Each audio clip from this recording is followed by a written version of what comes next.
Hi, welcome to my video on function notation, part 4. This video is going to contain some different questions on like graphing with video with function notation, find the equation of a line, or doing some real life word problems. Let's start. Graphing equations with function notation. Let's do some examples and then I'll give you a couple to do. F of x equals negative 2x plus 4. We want to graph this. Notice that, just to recall, the f of x is your y. So the graph, instead of having x-axis and the y-axis, it has an x-axis and an f of x. So that's the x and that's the f of x, which is your y. But it's the same graph in a sense. We graph them the same way. The y-intercept is 4 and the slope is negative 2 over 1. So if the y-intercept is 4, you plot the y-intercept of 4 and the slope is negative 2 over 1. You go down 2, right 1. You go down 2, right 1. And then you take your ruler and you line up those points. And we have our line which has a y-intercept of 4 with a slope of negative 2. So the only difference is that you have an f of x, which is your y, but it's done the same, graph the same way.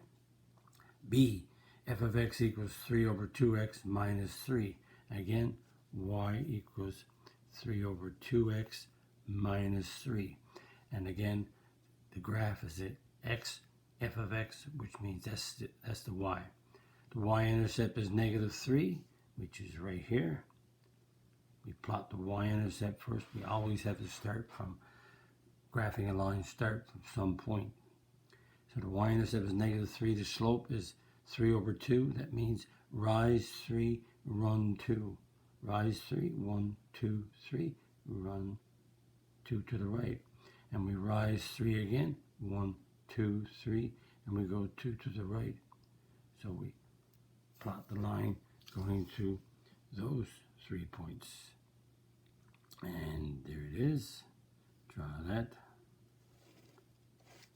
And it's a line, so we put arrowheads on it if we wish. It showed us continuing on and on, up and down. Notice this is a positive slope up to the right. And notice this is a negative slope, negative 2. It's up to the left. Practice. Graph these two. Pause your video, graph these, and press play to see if you're right. And do the 2 of these. Actually do all of them if you wish, but here we go. F of x equals negative half x plus 0. That means the y-intercept is 0. We put a 0 here. So we start at 0, 0, which is your y-intercept. And we go down 1, right 2. 0, 0, down 1, right 2. Down 1, right 2. So that's the line that passes through the origin, which is the y-intercept of 0, and with a slope of negative a half. So there's the line. And number 2, f of x equals 3x minus 4. Again, that's 3 over 1 understood. And f of x is your y. Just to remind you, the f of x is your y. That's f of x. There's your y-axis right there. So we have a y-intercept of negative 4, 0, 1, negative 2, negative 3. There's your y-intercept of negative 4 right there. And we will rise 3 and run 1 to the right. Rise 3, 1, 2, 3, 1 to the right. Again, rise 3, 1, 2, 3, 1 to the right, and we can keep on going. But 3 points is ample. And y-intercept, and it's passing through all 3 points. Draw it as best you can. And there it is. And put an arrowhead on the end because it's going up to the right or it's going down to the left. And notice the slope is positive. The positive slope goes up to the right.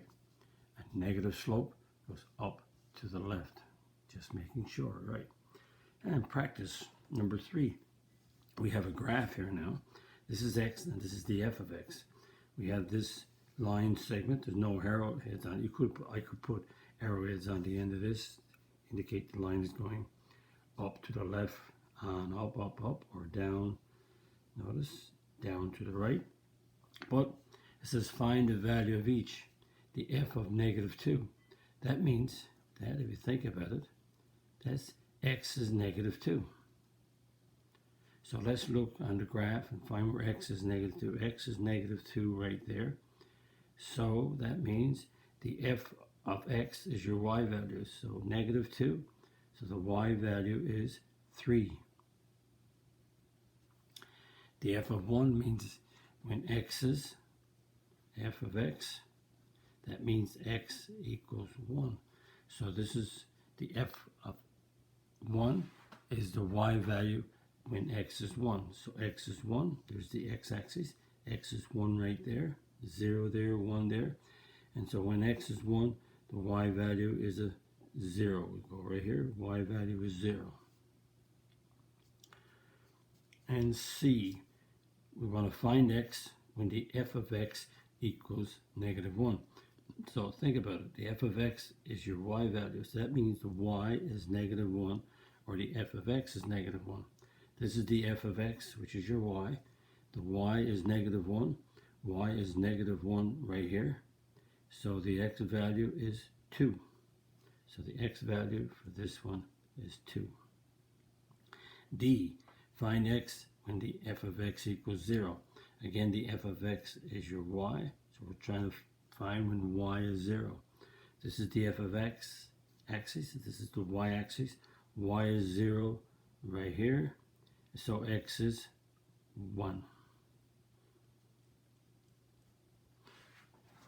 Okay. That's looking at a graph or graphing with the function notation, because the f of x is your y. Now we have more practice. Practice means you can try these and see if you get the right answer. The distance a car from home is represented by the d of x, d representing distance, when is equal to 90t plus 20, where t is time in hours, and the d of t is the distance in kilometers. So t is time, and it's in hours, and the d of t, d is distance, and the distance is in kilometers. Time is the independent variable, the d of t is dependent. And it says, let's find each. What's the d of 0? So that means the d of 0 means that if you have the d of t, it means that t is 0. The d of t, t is 0. So you take the equation and you put 0 in the place of t and you work it out. So 90 times 0 is 0. 0 plus 20 is 20. So you're 20 kilometers away from home.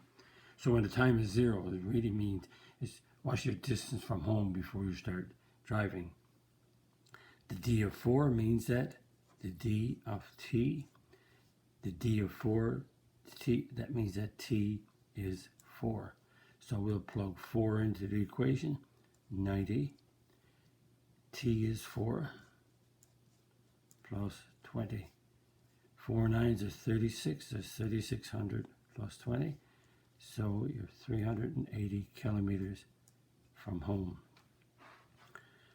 Find the time when the d of t equals 560. So if you look at it, you have the d of t is 90t plus 20. And you have the d of t is 560. That means that 90t plus 20 is distance. The distance is 560. So I can say that 90t plus 20 is 560, because that's the d of t. That's the d of t. So that means that 90t plus 20 is equal to 560. So we're going to solve this for time. So the variable of 90t stays on the left, and the 20 goes to the right to become negative. we got 90t equals 540, and we divide by 90. They cancel, give me 1. The zeros cancel. So 54, 6 9s are 54. So the time is 6. So we have the time is in hours. So 6 hours is the answer. Time at 6 hours, the car will be 560 kilometers from home. And another question, number 5. Again, you can pause the video and work this one out if you wish. Let's 5a. Write an equation in functional notation where the d of t represents the volume in cubic centimeters and t represents the time in minutes. And the question is, if a balloon filled with 580 cubic centimeters of air is deflated at a rate of 20 cubic centimeters every minute. So the balloon has 540, so that's the initial amount. So we'll think about writing the equation with 540 is the initial amount. It's being deflated, so the rate is a minus 20. Notice it's deflated. D is a minus. D is going down. So the volume, VT, that's the same as your Y. Your rate is a minus 20. And the rate is every minute, so it's in terms of time. Because if you take your rate and multiply by time, you get your volume. So volume is equal to rate times time. And it's starting off it has 480 cubic centimeters in the balloon, and it's going down 20 every minute. Okay, that's the equation. Find the V of 10. So that means the V of t. So that's the V of 10. We have the V of t. That means that t is 10. So if we write down the equation, the V of t equals a negative 20t plus 480.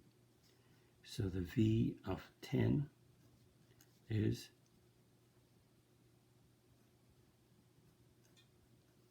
negative 20 times 10, 480. That gives me negative 200 plus 480 and 280. 280 volume is cubic centimeters. So at 10 minutes, there's 480 cubic centimeters left in the balloon. Find VT equals 0. Well, we got VT equals 20t plus 480. So we got a VT equals 0. The VT equals 20t plus 400. So that means a negative 20t plus 400 is 0. That's asking when is the volume, you're trying to find t, when is the volume 0? So we're trying to find what time is, because we know what the volume is. VT is volume. Volume is 0. So we let 20t plus 480 equals 0. And you can see, if you cross them two out like that, you get 20t plus 400 equals 0. And we solve.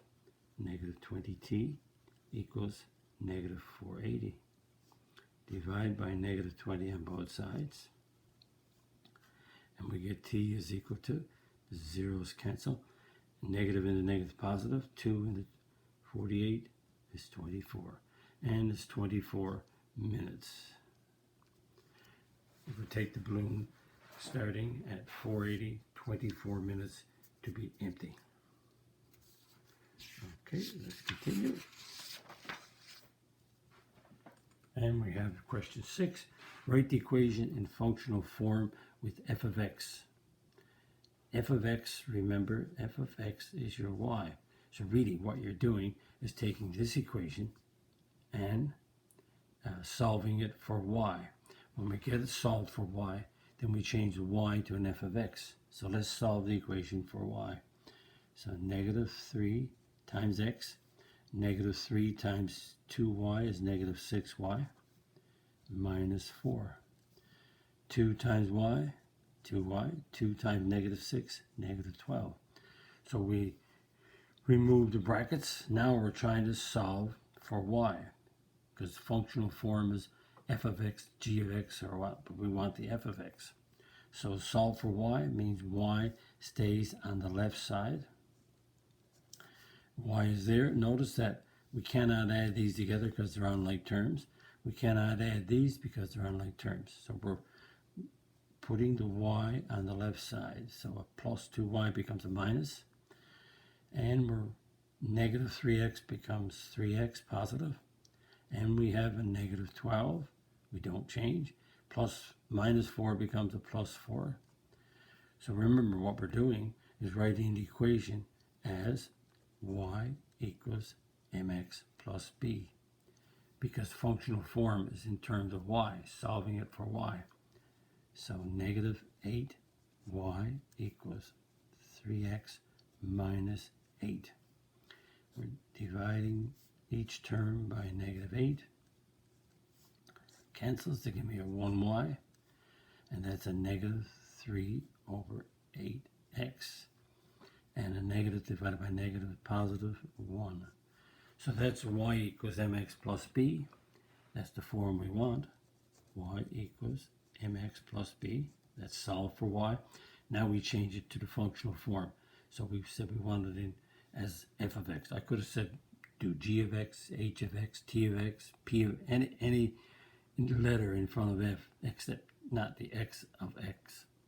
So f of x is your y, and we get a negative 3/8 x plus 1. So that's changing the equation to what you call functional form in terms of f of x, g of x, etc., etc. Solving it for y. And that's the end of our video. If you like my video, click the like button. If you're not a subscriber, click the subscribe button and the notification bell, because there's more videos coming. Write a comment on my video if you wish, and visit my math website, www.mathfullyexplained.com. The section on me has my degrees and teaching experience. The section on video talks about the strategies I'm going to use to help you learn your math. The section on content has the topics and the number of videos on those topics on my YouTube channel. And what's in black font is already online, and what's in red font will be there in the near future. Thank you very much. Bye-bye.